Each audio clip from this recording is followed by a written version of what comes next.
대전 손병원에서 근무하고 있는 이의철입니다. 저는 채식하는 의사, 치과의사, 한의사들의 모임 베지닥터 회원이기도 하고요. 회원이기도 합니다. 제 전공은 직업환경의학입니다. 직업환경의학 하면은 아직 생소하신 분들이 많으신데, 이제 제가 약이 아니라 밥을 처방하게 된 거는 이제 제 전공이랑 좀 관련이 있습니다. 직업환경의학 전문의들이 하는 일은 이렇게 이제 작업장에서 일하는 사람들의 건강을 관리하고, 또 작업 중에 아니면 환경 중에 노출되는 유해인자들의 건강 영향을 밝혀내고, 그리고 그런 영향을 예방하는 것입니다. 현재 우리나라에서 가장 중요한 업무상 질환은 뇌심혈관 질환입니다. 뇌심혈관 질환은 산재에서 승인을 받은 업무상 질환 중에서 근골격계 질환이라든지 화학물질 중독에 이어서 세 번째로 가장 많고요. 그리고 업무상 질병으로 인한 사망자의 40% 이상을 차지하고 있습니다.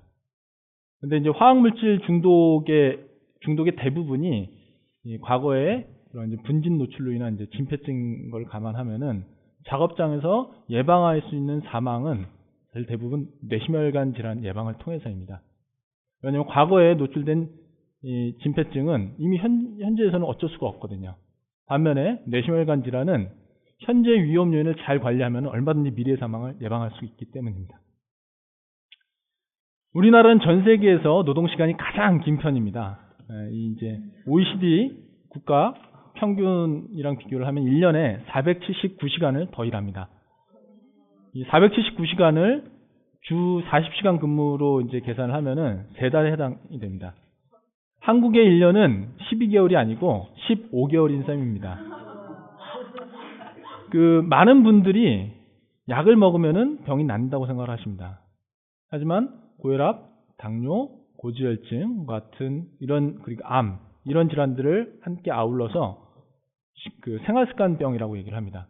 이 얘기는 병의 원인이 나쁜 좋지 않은 생활습관 때문이라는 거고, 아무리 약을 착실하게 잘 먹어도 생활습관이 개선이 되지 않는다면은 병의 증상은 조절될 수 있을지 모르지만 근본적인 치료는 되지 않는다는 뜻이기도 합니다. 한국에서 12시간 밤이고 낮이고 상관없이 일하는 사람들이 운동을 하면서 건강관리 한다는 것은 사실상 불가능합니다. 하루에 8시간에서 12시간 정도 땀 흘려 일하는 사람들이 신체 활동이 부족해서 이런 생활습관병이 걸리는 게 아닙니다. 문제는 먹는 음식 때문입니다. 음주나 흡연, 그리고 낮은 신체 활동이 안 좋다는 것은 너무나 잘 알려져 있습니다. 그래서 진료할 때 따로 얘기할 필요가 없을 정도입니다. 그런데 어떻게 먹는 것이 건강한지에 대해서는 너무나 많은 사람들이 모르고 있습니다.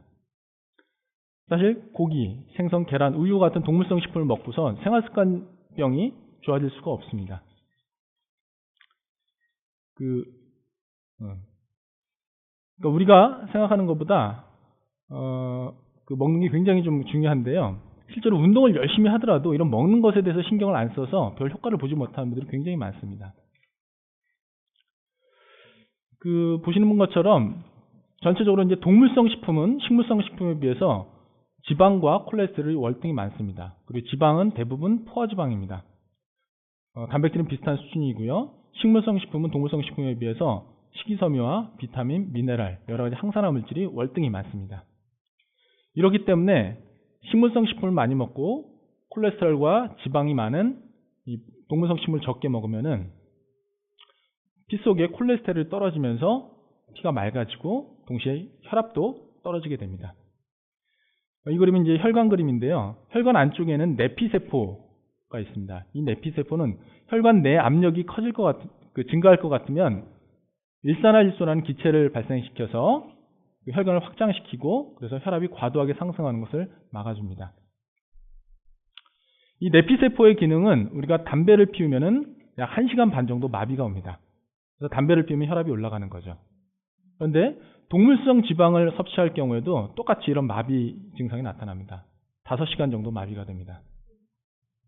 우리가 아침에 소세지나 햄, 고기, 생선, 계란, 우유와 같은 기름진 음식으로 식사를 하게 되면 5시간 정도 내피세포의 기능이 마비가 됩니다. 아침 먹고 5시간이 지나면 뭘 하나요? 점심을 먹습니다. 점심 먹고 5시간이 지나면 저녁을 먹습니다. 저녁 먹고 5시간이 지나면 잠을 자면 다행입니다. 잠을 자면 다행인데 그때까지 잠을 못 자시는 분들은 출출해서 야식을 먹게 됩니다. 치킨, 피자, 라면도 좋고요. 족발 같은 것도 먹습니다. 우리가 일상적으로 동물성 식품을 먹게 되면은 내피세포가 회복될 틈이 없습니다. 이렇게 10년, 20년, 30년이 지나면 혈관의 신축성은 떨어지게 되고 혈액은 끈적거리게 되고 혈액 속의 콜레스테롤은 혈관에 침착이 되면서 동맥경화가 진행하게 됩니다. 동맥경화가 언제부터 시작이 될까요? 저는 이 그림을 보고 많이 놀랐는데 동맥경화는 태어나면서부터 시작이 됩니다. 그 얘기는 동물성 식품을 먹는 순간부터 시작이 된다고 보시면 됩니다. 물론 지금 대부분의 아이들은 그러니까 이유식을 시작하면서부터 동물성 식품을 먹기 시작합니다. 그리고 그 이후로 일상적으로 동물성 식품을 먹게 됩니다. 그러다 보니까 20대부터 본격적으로 동맥경화가 나타나기 시작하고 30대에는 동맥경화의 합병증들이 발생하기 시작합니다. 과거에 40세 이상에서 발생하는 질환이라고 해서 성인병이라고 불렸던 고혈압, 당뇨, 고지혈증 이런 병들이 이제는 20대와 30대에서도 결코 드물지 않게 됐습니다. 실은 지난 10년 동안 20대에서의 고혈압 환자들이 굉장히 많이 늘었습니다. 20대 환자에서 동맥경화가 있다는 사실은 한국과 관련이 좀 있습니다. 한국전쟁을 통해서 세상에서 처음 알려지게 됩니다. 이 연구를 일명 전사자 부검 연구라고 하는데요. 한국전쟁에서 사망한 미국 군인과 한국 군인의 심혈관을 잘라서 일일이 다 확인을 한 겁니다. 미국 군인들의 평균 연령은 보시는 바와 같이 21.1세입니다. 그런데 이 젊고 건강한 미국 군인들 중에 77.3%에서 동맥경화가 발견이 됩니다. 심지어 5.3%에서는 혈관이 90% 이상 막혀 있기도 했습니다. 반면에 한국 군인들에서는 동맥경화가 하나도 발견이 되지 않았습니다. 그 이유는 음식 때문입니다.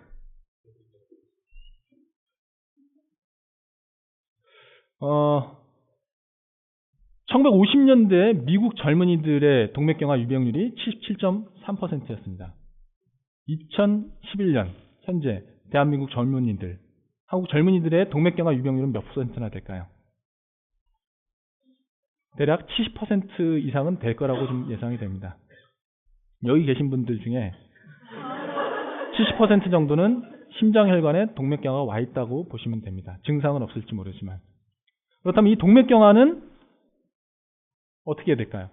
회복이 될 수 있을까요? 의학 교과서에서는 동맥경화는 이제 되돌릴 수 없다라고 얘기가 나옵니다. 그리고 치료의 목표는 이 동맥경화의 진행 속도를 늦추는 것이라고 나옵니다. 하지만 보시는 바와 같이 동맥경화는 충분히 되돌릴 수가 있고 완치가 될 수가 있습니다.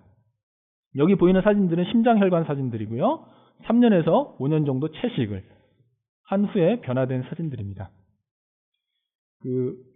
고혈압, 콜레스테롤과 포화지방이 많은 동물성 식품을 섭취하지 않게 되면 피 속에 이 콜레스테롤과 지방이 줄어들면서 피가 맑아지고 점도가 떨어지고 그리고 내피세포의 기능이 향상이 되고 그리고 궁극적으로는 동맥경화가 없어집니다.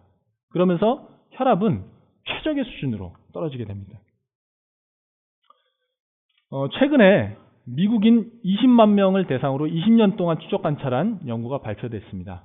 이 연구에서는 가공육류, 붉은 고기를 가공한 육류를 하루에 50g씩 먹을 경우에 당뇨병 발생 위험이 50%가량 증가한다고 밝히고 있습니다. 그리고 신선 육류도 하루에 100g씩 먹을 경우에 당뇨병 발생 위험이 20% 증가한다고 발표했습니다.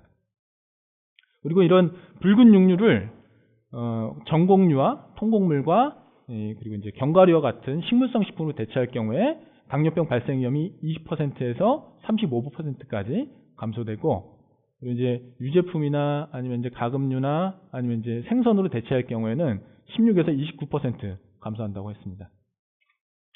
근데 여기서 중요한 점은 이제 당뇨병 발생이 있어가지고 붉은 육류가 가장 위험하긴 하지만 이 식물성 식품에 비해서 다른 동물성 식품도 당뇨병에서 그다지 안전하진 않다는 점입니다. 식물성 식품이 전반적으로 동물성 식품에 비해서 당뇨병 예방효과가 훨씬 더 크다는 거죠. 이 말은 곧 다른 종류의 동물성 식품도 당뇨병 위험에서 자유롭지 못하다는 겁니다. 그러니까 이런 이유로 이런 이 동물성 식품과 식물성 식품의 그런 이 미치는 영향, 인체에 미치는 영향의 차이를 그 두 가지 식품이 인슐린을 분비한 능력의 차이에서 일부 좀 설명할 수가 있을 것 같습니다. 우유 단백질의 80% 이상을 차지하는 단백질이 카제인입니다. 그리고 이런 카제인과 콩단백을 쥐한테 먹이고 인슐린 농도를 측정했습니다. 보시면은 우유를 먹인 쥐에서 인슐린 농도는 콩을 먹인 쥐의 인슐린의 2배 정도 수준입니다. 인슐린은 우리 몸의 혈당을 세포로 흡수를 시키고 그리고 여분의 에너지를 지방으로 축적시키는 역할을 합니다. 근데 인슐린 농도가 이렇게 올라가게 되면은 우리 몸에 지방이 축적이 됩니다. 그러니까 실제로 이제 140일 정도 우유 단백질과 콩 단백질을 먹이고 간에 지방이 얼마나 침착이 되는지 조직 검사를 한 결과입니다. A는 우유, B는 콩 단백입니다. 빨간색이 지방입니다. 우유 단백을 먹인 쥐에서 지방 침착이 훨씬 더 심하게 되어 있습니다. C와 D는 돼지 비계를 추가로도 먹인 겁니다. 고지방 식이를 시킨 거죠. 그랬는데도 콩을 먹인 쥐에서는 지방 침착이 거의 보이지 않습니다. 바로 D 사진이고요. 우유를 먹인 쥐에서는 여전히 지방 침착이 심하게 되어 있습니다. 바로 C 사진입니다. 쥐의 140일은 사람으로 치면 12년 정도에 해당이 됩니다. 사람이 동물성 단백질을 전체 칼로리의 16%에서 18% 정도를 이렇게 장기간 먹게 될 경우에 똑같은 일이 벌어질 수가 있습니다. 지방간과 과도한 지방 축적과 인슐린 저항성과 그리고 당뇨병 이런 것들이 발생할 수가 있습니다. 그 인슐린이 그 당뇨병만 일으키거나 아니면 지방 축적만 시키는 게 아니고 암 발생 위험도 증가시킬 수가 있습니다. 2형 당뇨병 환자에서 인슐린 치료를 받을 경우에 대장암 발생 위험이 증가한다는 연구 결과가 있습니다. 1년 이상 인슐린 치료 시 대장암 발생 위험이 2.1배 증가하고 인슐린 치료 기간이 1년씩 증가할 때마다 대장암 발생 위험이 21% 증가합니다. 그리고 당뇨병 치료약 중에 설퍼닐 유레아라는 그 약이 있는데 이 약은 췌장에서 인슐린 분비를 촉진시키는 약입니다. 이 설퍼닐 유레아 제제를 그 혈당을 낮추기 위해서 단독으로 썼을 경우에 모든 종류의 암이 36% 증가합니다. 그리고 인슐린을 쓸 경우에는 43% 암 발생률이 증가합니다. 그리고 인슐린이 됐든 설퍼닐 유레아가 됐든 혈당을 낮추기 위해서 몸의 인슐린 농도가 이제 올라가는 이런 치료를 하게 되면은 대장암 발생 위험이 69% 증가하고 췌장암 발생은 무려 4.63배 증가하게 됩니다. 이렇게 체내 인슐린 농도가 올라갈 때 암 발생 위험이 증가하는 것을 이제 인슐린 암 가설이라고 합니다. 몸에 이제 체내 인슐린이 종양세포의 표면에 있는 IGF-1이라는 성장 호르몬 수용체에 작용을 해서 양성 종양을 악성화시키고 그리고 이렇게 악성화된 세포를 세포 분열시킨다는 것입니다. 그래서 암 발생 위험이 증가하는 것입니다. 최근에 과일 주스를 많이 마시면은 암 발생 위험이 증가한다는 연구 결과가 신문에 보도되기도 했습니다. 이 과일 주스는 건강에 좋다고 생각해서 많이들 마시는데 굉장히 충격적인 결과가 아닐 수가 없습니다. 이 연구는 호주에서 시행된 연구고요. 이 연구진들은 과일 주스를 매일 2분의 1잔씩 이상 마실 경우에 이 대장암 발생 위험이 74% 증가한다고 발표를 했습니다. 반면에 사과를 매일 꾸준히 먹는 경우에는 오히려 대장암 발생 위험이 감소한다고 얘기를 했습니다. 그러면 사과와 사과 주스는 어떤 차이가 있느냐? 사과 주스는 사과에 굉장히 풍부한 그 식이섬유가 제거가 됩니다. 그리고 사과 주스를 만드는 과정에서 그 항산화 성분이 감소하게 되고 그리고 당분 성분은 오히려 증가하게 됩니다. 그래서 과일 주스를 마시게 되면은 당분 흡수가 신속히 되면서 혈당이 급격하게 올라가고 그것 때문에 인슐린 분비가 촉진이 됩니다. 그리고 암 발생 위험이 증가하게 되는 거죠. 반대로 과일은 식이섬유가 풍부하기 때문에 단맛이 느껴지지만 혈당이 천천히 올라가서 인슐린 반응도 굉장히 낮습니다. 그래서 암 발생 위험을 오히려 낮추게 됩니다. 과일도 어떻게 먹느냐에 따라서 건강하고 아니면 나쁠 수도 있는데 탄수화물도 마찬가지입니다. 보시는 것은 이제 그 갈색이 현미고 흰색이 백미인데요. 그 좋은 탄수화물과 나쁜 탄수화물이 있습니다. 그 기준은 껍질이 있냐 없냐로 볼 수도 있습니다. 껍질이 있으면 좋은 탄수화물, 껍질이 없으면 나쁜 탄수화물. 이 얘기는 다른 말로 하면 가공이 덜 된 탄수화물과 가공이 더 된 탄수화물일 수도 있습니다. 그래서 가공이 덜 된 탄수화물은 식이섬유가 많기 때문에 혈당을 천천히 올리고 그래서 여러 가지 건강에 좋은 효과가 있습니다.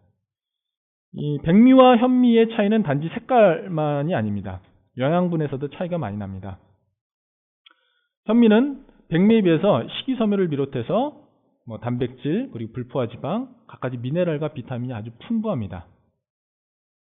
반면에 그렇습니다.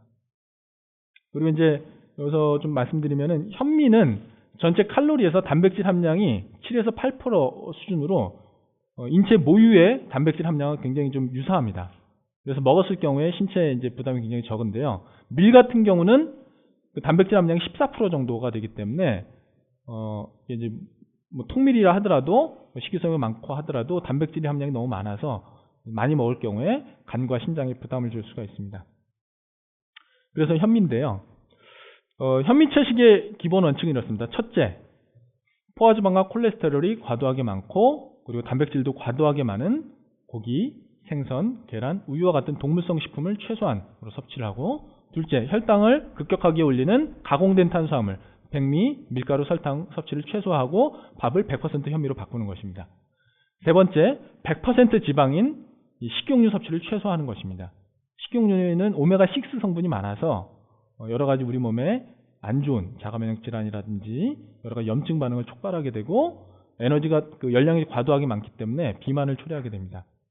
네 번째는 이렇게 고기, 동물성 식품, 가공된 탄수화물, 식용유를 제외한 나머지 채소, 과일, 견과류, 그리고 해조류, 버섯과 같은 나머지 식물성 식품을 충분하게 섭취하는 것입니다. 이 원칙에 따라서 식사를 하시면은 고혈압, 당뇨, 고지혈증, 그리고 암과 같은 생활습관병을 예방하고 치료할 수 있고, 뿐만 아니라 여러 가지 자가면역 질환, 그리고 천식, 비염, 그리고 아토피, 그리고 건선이나 이런 피부 질환, 그리고 변비, 치질, 그리고 속쓰림, 위궤양이나 위염 같은 소화기계 질환도 증상이 좋아지고 회복이 될 수가 있습니다. 만성 피로도 좋아질 수가 있습니다.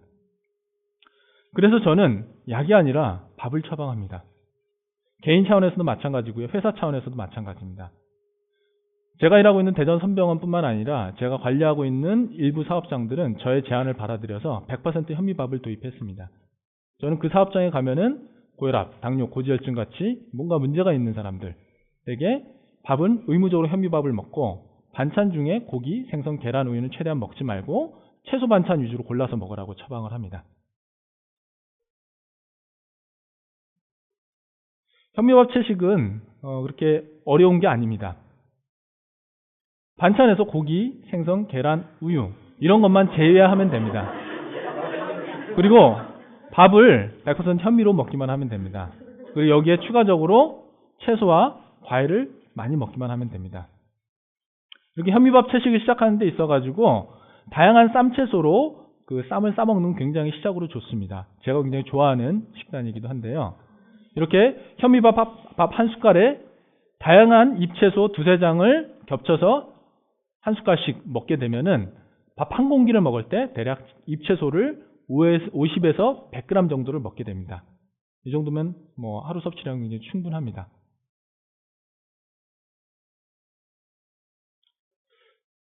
저는 여러분들이 직접 한번 현미밥 채식을 실천해 보셨으면 합니다. 한 4주만이라도 현미밥 채식을 철저하게 해보시면 좋을 것 같습니다. 4주가 너무 길다면 2주만이라도 해보셨으면 좋겠습니다. 그렇게 현미밥 채식을 하시면서 드린 노력과 현미밥 채식을 하면서 느끼는 몸의 변화들을 한번 비교해 보셨으면 좋겠습니다. 여러분들은 충분히 그 비교를 통해서 현명한 판단을 하실 수 있을 거라 생각합니다. 이상이 저의 처방전 현미 채식이었습니다.